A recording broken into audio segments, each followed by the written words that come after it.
आप सभी का स्वागत है। दोस्तों, आज हम एक ऐसे व्यक्तित्व का परिचय करेंगे जिन्होंने भारत में नई तकनीकी की दिशा प्रदान की थी और वो थे भारत के युवा प्रधानमंत्री श्री राजीव गांधी। इनके बारे में हम जानने की कोशिश करते हैं। दोस्तों, इस अध्याय में हम दो बातों पर ध्यान केंद्रित करेंगे। पहली बात है, हम स्वर्गीय राजीव गांधी का परिचय करेंगे और दूसरे हिस्से में हम उनकी हत्या हो गई तो हत्या होने की वजह क्या थी, इसको भी हम एनालिसिस के रूप में स्टडी करेंगे। तो चलिए देखते हैं। सबसे पहले हम श्री राजीव गांधी जी का परिचय करते हैं। तो राजीव गांधी, इनका जन्म 20 अगस्त 1944 को हुआ और यह इंदिरा गांधी के पुत्र थे और जवाहरलाल नेहरू के दहित्र मतलब नाती थे और भारत के यह 7वें प्रधानमंत्री थे। जब 1984 को उनकी मां की यानी इंदिरा गांधी की हत्या हो जाती है तो उनको भारी बहुमत के साथ प्रधानमंत्री बनने का मौका मिलता है और जब वह 1991 के आम चुनाव में प्रचार के लिए तमिलनाडु के दौरे पर थे तो वहाँ श्री पेरम्बदूर नामक जगह पर एक भयंकर विस्फोट में राजीव गांधी की मौत हो गई थी।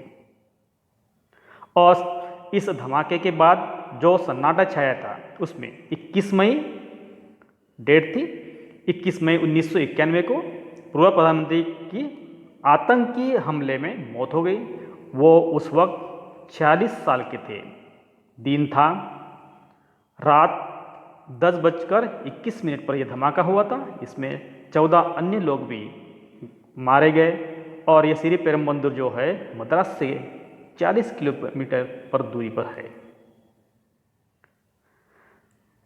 ऐसा हम समझते हैं कि देश में सबसे युवा प्रधानमंत्री बनने वाले राजीव गांधी थे और वह 40 वर्ष की उम्र में प्रधानमंत्री बने और यहाँ भारत के सबसे कम उम्र के प्रधानमंत्री थे और दुनिया के उन युवा राजनेताओं में से एक थे जिन्होंने सरकार का नेतृत्व किया, वो भी कम उम्र में। उनकी माँ श्रीमती इंदिरा गांधी 1966 में जब पहली बार प्रधानमंत्री बनी और उनके महान नानाजी पंडित जवाहरलाल नेहरू प्रधानमंत्री बने तब वह 58 वर्ष के थे और वह स्वतंत्र भारत के प्रधानमंत्री के रूप में 17 साल की लंबी पारी प्रधानमंत्री पद पर खेली थी। अगर हम देखेंगे राजीव गांधी के परिवार की बात करेंगे तो देश में पीढ़ीगत बदलाव के यह अग्रदूत के रूप में भी जाने जाते हैं और राजीव गांधी को देश के इतिहास में सबसे बड़ा जनादेश भी प्राप्त हो गया था। अपनी मां की हत्या में तो वो शोकाकुल थे, लेकिन उससे भी वह उभरकर उन्होंने लोकसभा के लिए चुनाव करने का आदेश दिया और इस चुनाव में उनको जबरदस्त सफलता मिली। लोकप्रिय वोट अधिक अनुपात में मिले और पार्टी ने 508 में से 401 सीटें हासिल कर रिकॉर्ड बनाया था। हम राजीव गांधी जी की बात करेंगे तो शुरू में वह राजनीति में आने के लिए इच्छुक नहीं थे। 700 करोड़ भारतीयों के नेता के रूप में इस तरह की शानदार शुरुआत किसी भी परिस्थिति में उल्लेखनीय मानी जाती है और यह इसलिए भी अद्भुत है क्योंकि वे इस राजनीतिक परिवार से संबंधित थे जिनकी 4 पीढ़ियां स्वतंत्र संग्राम में के दौरान और उसके बाद भी भारत की सेवा कर रहे थे। इसके बावजूद श्री राजीव गांधी राजनीति में आने के लिए इच्छुक नहीं थे। बाद में उन्होंने अपना मत परिवर्तन किया, इच्छुक हो गए और राजनीति में देर से प्रवेश किया। राजीव गांधी का जन्म 20 अगस्त 1944 को बंबई में हुआ था और जब वह 3 साल के थे तब भारत स्वतंत्र हुआ। उनके बाद उनके दादा स्वतंत्र भारत के प्रथम प्रधानमंत्री बने जो 17 साल तक रहे। उनके माता पिता लखनऊ से नई दिल्ली आकर बस गए उनके पिता फिरोज गांधी सांसद मेंबर ऑफ पार्लियामेंट बने, जिन्होंने एक निडर तथा मेहनती सांसद के रूप में वहाँ प्रसिद्धि प्राप्त की। राजीव गांधी का उनका बचपन जो है वो उनके दादा के साथ त्रिमूर्ति हाउस, जो तीन मूर्ति हाउस कहा जाता है, वहाँ बिताया और वहाँ इंदिरा गांधी ने प्रधानमंत्री की परिचारिका के रूप में भी कार्य किया था। वे कुछ समय के लिए देहरादून के वेल्लम स्कूल में भी गए, लेकिन जल्द ही वहाँ से वह निकलकर हिमालय के तलहटी में स्थित आवासीय जो रेसिडेंशियल स्कूल होती है दून स्कूल में उनको भेजा गया। उसके बाद उनको कई मित्र वहाँ बन गए, जिनके साथ उनकी आजीवन दोस्ती भी बनी रही। बाद में उनके छोटे भाई संजय गांधी को भी इसी स्कूल में भेजा गया और वो दोनों एक साथ वही पढ़ने लगे। स्कूल से निकलने के बाद में श्री राजीव गांधी को कैम्ब्रिज के ट्रिनिटी कॉलेज गए, लेकिन जल्द ही वहाँ से हटकर वह लंदन के इंपीरियल कॉलेज चले गए और वहाँ से उन्होंने मैकेनिकल इंजीनियरिंग की और वह मैकेनिकल इंजीनियर की डिग्री हासिल की। राजनीति में वह अपना करियर बनाना नहीं चाहते थे, उनको वहाँ कोई दिलचस्पी नहीं थी और इसीलिए राजनीति की तरफ वो हमेशा नज़रअंदाजी करते आए। उनके सहपाठियों के अनुसार उनके पास दर्शन, राजनीति या इतिहास से संबंधित पुस्तकें न होकर विज्ञान एवं इंजीनियरिंग की कई किताबें हुआ करती थी। इसका मतलब वह विज्ञान को ज़्यादा महत्व देते थे। फिर भी वो अन्य विषयों को भी नज़रअंदाज नहीं करते। उनकी दिलचस्पी अन्य विषयों में भी थी, जैसे कि संगीत में उनकी बहुत रुचि थी। उन्हें पश्चिमी और हिंदुस्तानी शास्त्रीय एवं आधुनिक संगीत भी पसंद था। उनको फोटोग्राफी करना, रेडियो सुनना, ये भी उनके शौक थे। और जब वह इंजीनियरिंग की डिग्री प्राप्त की तो वह पायलट बन गए। हवाई उड़ान उनका सबसे बड़ा जुनून था। हवाई पायलट बनना उनका एक सपना था और उन्होंने वो सपना पूरा किया। अपेक्षा के अनुसार इंग्लैंड से वो घर लौटने के बाद उन्होंने दिल्ली फ्लाइंग क्लब की प्रवेश परीक्षा पास की एवं वाणिज्यिक पायलट का लाइसेंस भी उन्होंने प्राप्त कर लिया और फिर जल्द ही उन्होंने भारत की राष्ट्रीय जहाज कंपनी इंडियन एयरलाइंस के पायलट बन गए और इस तरह से राजीव गांधी का करियर पायलट से शुरू हो गया। राजीव गांधी का विवाह है जब वो कैम्ब्रिज में उनकी मुलाकात इतालवी सोनिया मैनो से हुई थी, जो उस समय वहाँ अंग्रेजी की पढ़ाई कर रही थी। उन्होंने 1968 में नई दिल्ली में शादी कर ली। वे अपने दोनों बच्चों जैसे राहुल गांधी, प्रियंका गांधी, इनके साथ नई दिल्ली में श्रीमती इंदिरा गांधी के निवास पर ही रहने लगे। आसपास राजनीतिक गतिविधियों की ऐसी हलचल के बावजूद भी वह अपना निजी जीवन जीते रहे, मतलब वह राजनीति से खुद को दूर ही रख रहे थे।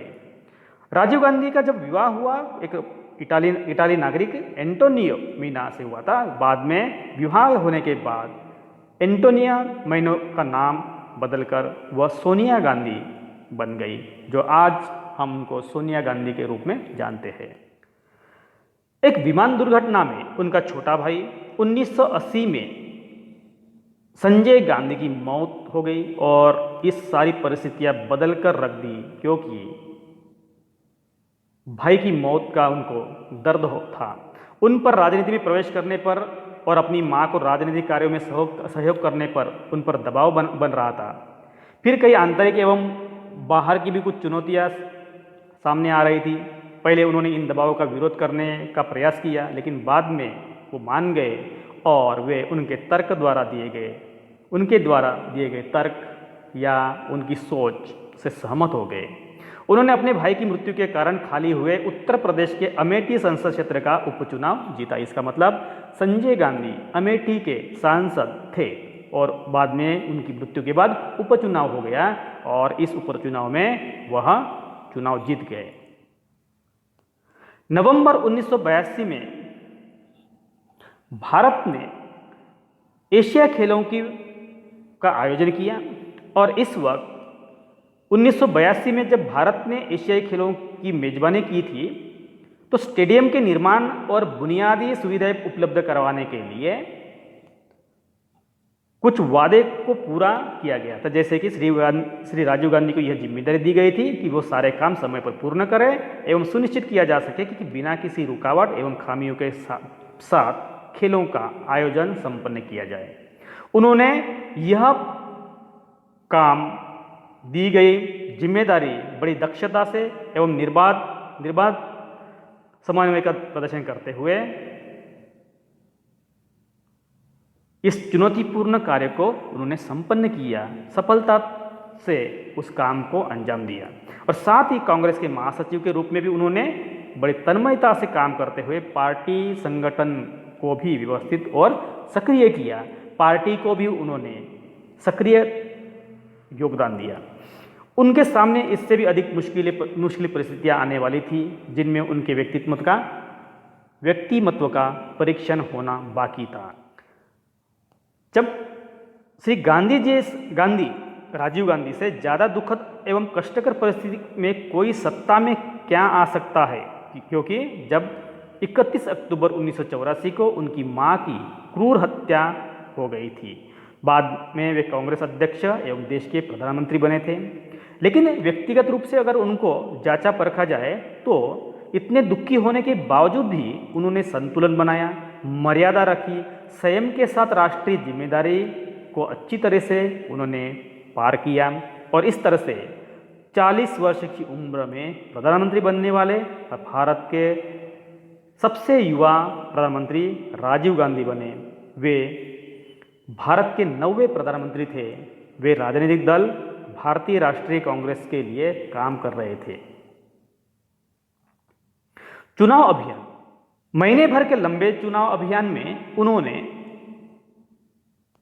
विभिन्न भागों में जाकर दौरे किए थे और इस दौरे में उन्होंने लगभग सभी भागों में जाकर 250 से अधिक सभाएं उन्होंने ली और लाखों लोगों से उन्होंने आमने सामने मिली। और राजनीति में आने से पहले हम ये देख चुके हैं कि राजनीति में आने के पहले वह एयरलाइन में पायलट की नौकरी करते थे। राजीव गांधी स्वभाव से बहुत ही शांत थे लेकिन गंभीर भी थे।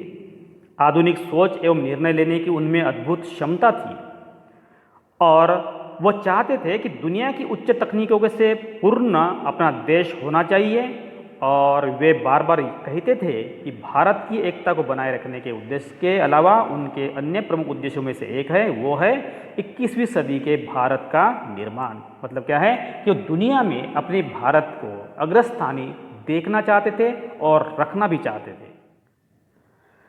लेकिन ये नीति को मंजूर नहीं था।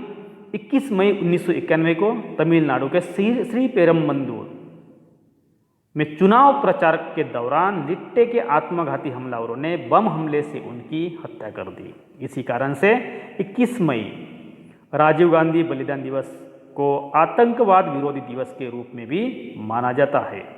तो दोस्तों यहाँ हमने श्री स्वर्गीय राजीव गांधी का परिचय कर चुके हैं। अभी अगले हिस्से में हम देखेंगे कि उनकी हत्या का कारण क्या था।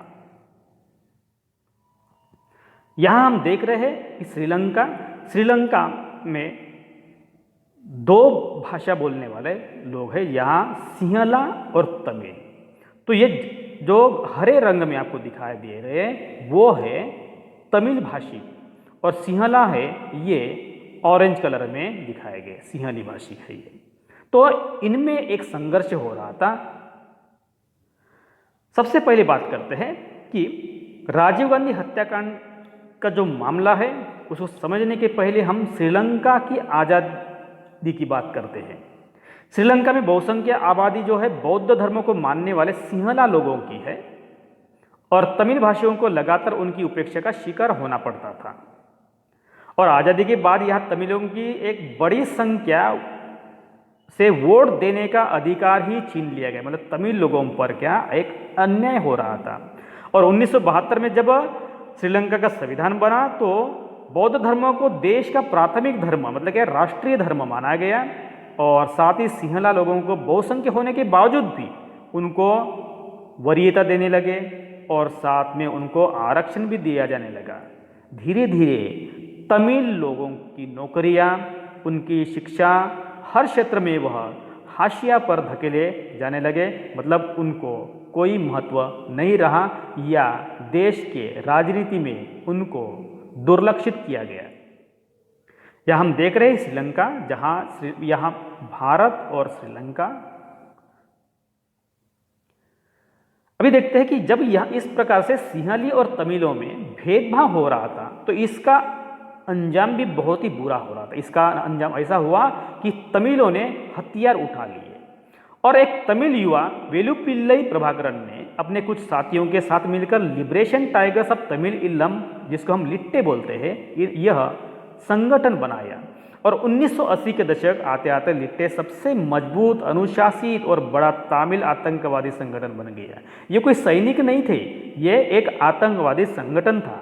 श्रीलंका में भारत के उच्चायुक्त रहे एन झा ये एक साक्षात्कार में कहते हैं कि लिट्टे उन सभी तमिल नेताओं को भी समाप्त कर दिया जो बातचीत में विश्वास रखते थे। तो लिट्टे एक आतंकवादी थे और इसीलिए जो बातचीत मतलब क्या शांति या समझौता करना चाहते थे उनको उन्होंने समाप्त ही कर दिया था। और इस प्रकार प्रभाकरन तमिलों का एकमात्र प्रतिनिधि बन गया। भारत पर तमिलों की मदद करने का भारी दबाव।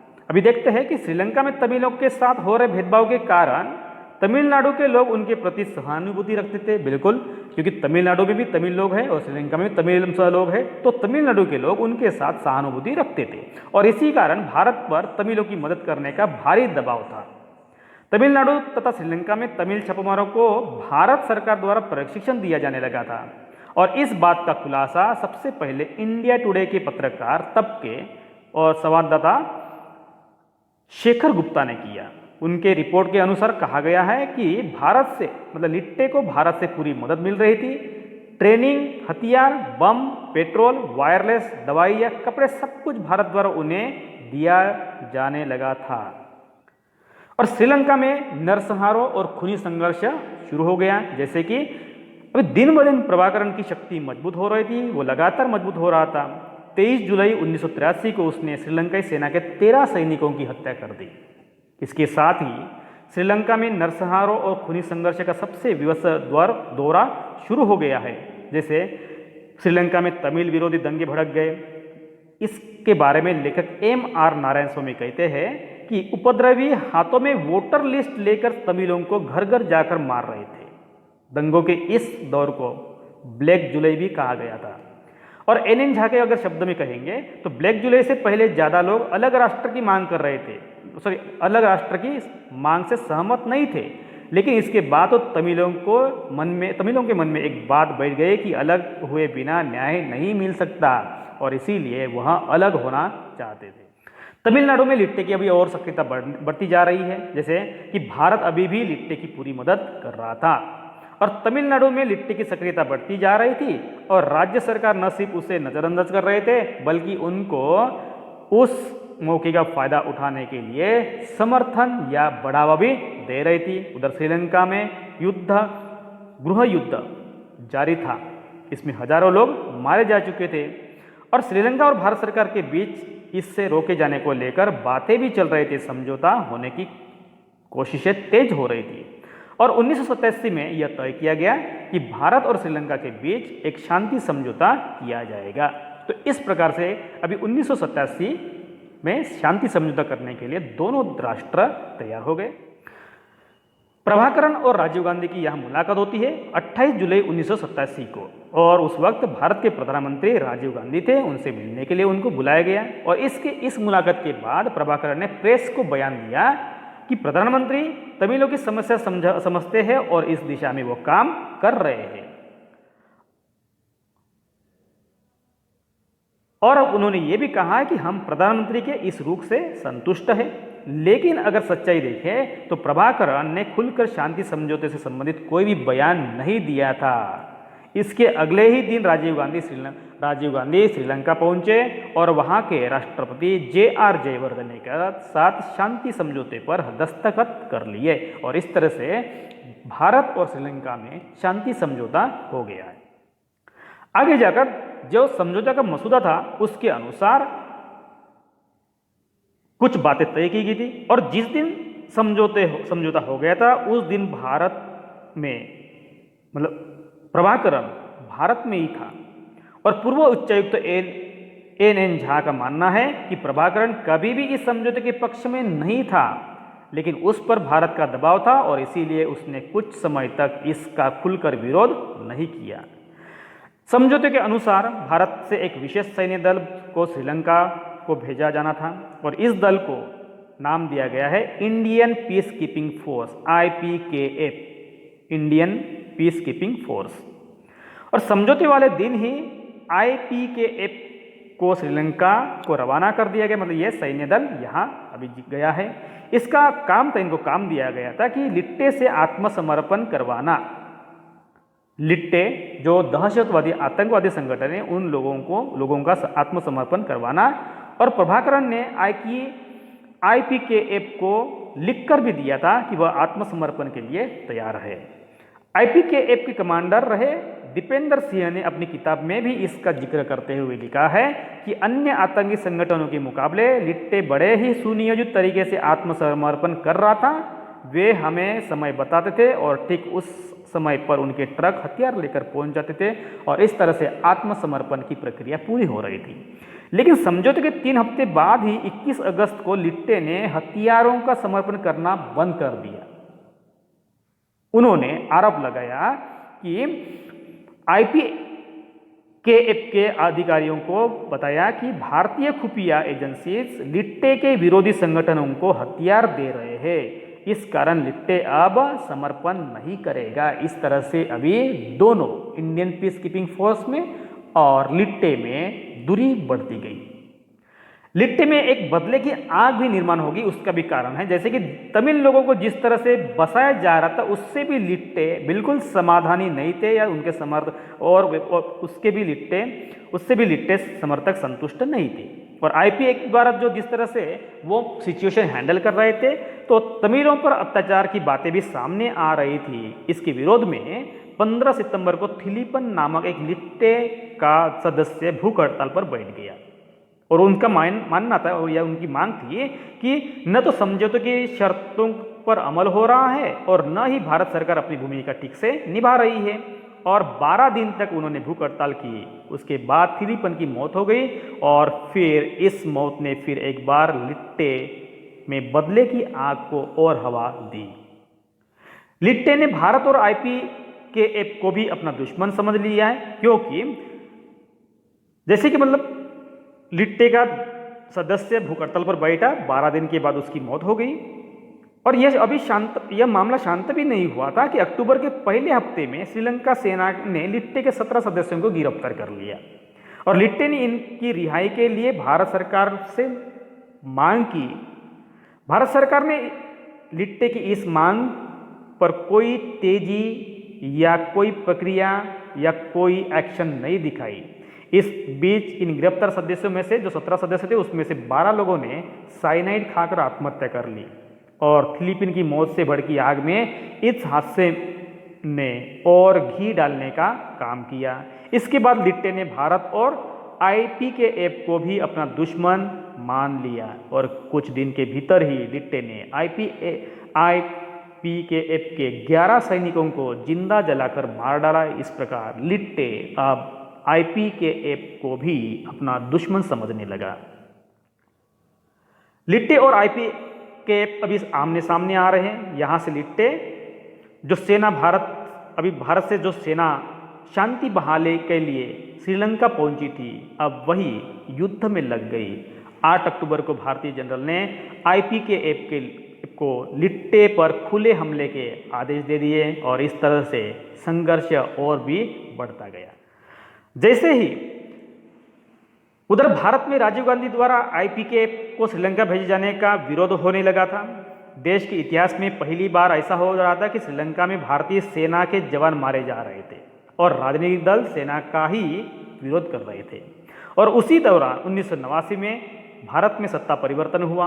राजीव गांधी प्रधानमंत्री पद से हट गए और नए प्रधानमंत्री बने VP सिंह। उन्होंने आते ही IPKF को वापस बुलाने का फैसला लिया। तो इस तरह से IPKF जो श्रीलंका पहुंची थी उसको भी बुलाने की कोशिशें हो रही है। 24 मार्च 1990 को IPKF का अंतिम बेड़ा श्रीलंका से वापस लौट आया और इस तरह से IPKF के कुल 1248 जवान श्रीलंका में मारे गए थे।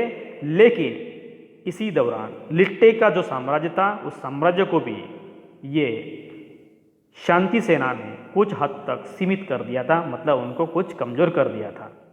लिट्टे का इलम का सपना अभी टूट रहा था। कैसे? देखिए, भारत में राजनीतिक समीकरण लगातार बदल रहे थे और राजीव गांधी के फिर से प्रधानमंत्री बनने की प्रबल संभावनाएं बन रही थी। इस बीच अगस्त 1990 में राजीव गांधी का एक साक्षात्कार हुआ, इंटरव्यू हुआ और इस इंटरव्यू में अमृत बाजार पत्रिका में प्रकाशित हुआ। इस इंटरव्यू में उन्होंने कहा है कि भारत और श्रीलंका शांति समझौते का समर्थन करता है और अखंड श्रीलंका की बात कहता है। इस समझौते के कारण लिट्टे का इलम का सपना टूट रहा था, क्योंकि अगर अखंड श्रीलंका रहेगा तो इलम का अलग साम्राज्य या अलग राज्य बनना या अलग राष्ट्र बनना मुश्किल था। और लिट्टे को यह भी डर था कि राजीव गांधी का प्रधानमंत्री बनना उनके लिए बिल्कुल घातक सिद्ध हो सकता है और इसीलिए उन्होंने राजीव गांधी के हत्या का षड्यंत्र बनाना शुरू कर दिया। और इस षड्यंत्र के मुख्य पात्र थे लिट्टेची प्रभाकरन, लिट्टे की खुफिया इकाई के मुखिया पोट्टू ओमान, महिला इकाई की मुखिया अकीला और शिवरासन। और शिवरासन ही राजीव गांधी के हत्या का षड्यंत्र का मास्टरमाइंड था। हत्या का षड्यंत्र भी शुरू हो जाता है तो राजीव गांधी का साक्षात्कार प्रकट होने के 1 महीने के बाद ही उनकी हत्या करने के उद्देश्य से लिट्टे के आतंकियों की पहली टुकड़ी शरणार्थी बनकर भारत आई, जिसको हम रिफ्यूजी कहते हैं। रिफ्यूजी बनकर, श्रीलंका से रिफ्यूजी बनकर यहाँ आए, क्योंकि वैसे भी वह तमिल लोग भारत आ रहे थे और तो ये रिफ्यूजी बनकर आ गए। इसके बाद कुल 7 अलग अलग टुकड़ियों में लोग आए और उन्होंने भारत में अलग अलग जगहों पर अपने ठिकाने बना लिए और लगातार वह जापना मतलब एक श्रीलंका का एक शहर जापना को संदेश भेजे जाते थे। पत्रकार राजीव शर्मा द्वारा लिखी एक किताब है, उन्होंने beyond the tigers tracking Rajiv Gandhi association में लिखा है कि भारतीय सेना और रॉ ने राजीव गांधी की हत्या से संबंधित ये संदेश पकड़ भी लिए थे, लेकिन वह उसको डिकोड नहीं कर पाए। लेकिन इनको हत्या के कई महीने बाद उसको डिकोड किया गया और वहाँ उसका अर्थ लगाया गया। माला पहनने का, जब यह षड्यंत्र हो रहा है तो पूरी ट्रेनिंग भी दी जा रही है। तो 1 मई 1991 को शिवरासन लिट्टे के सबसे समर्पित और षड्यंत्र के सबसे महत्वपूर्ण लोगों को लेकर भारत आ गया। इनमें मानव बम धनु और उसकी सहेली सुबा सहित कुल 9 लोग इसमें शामिल थे।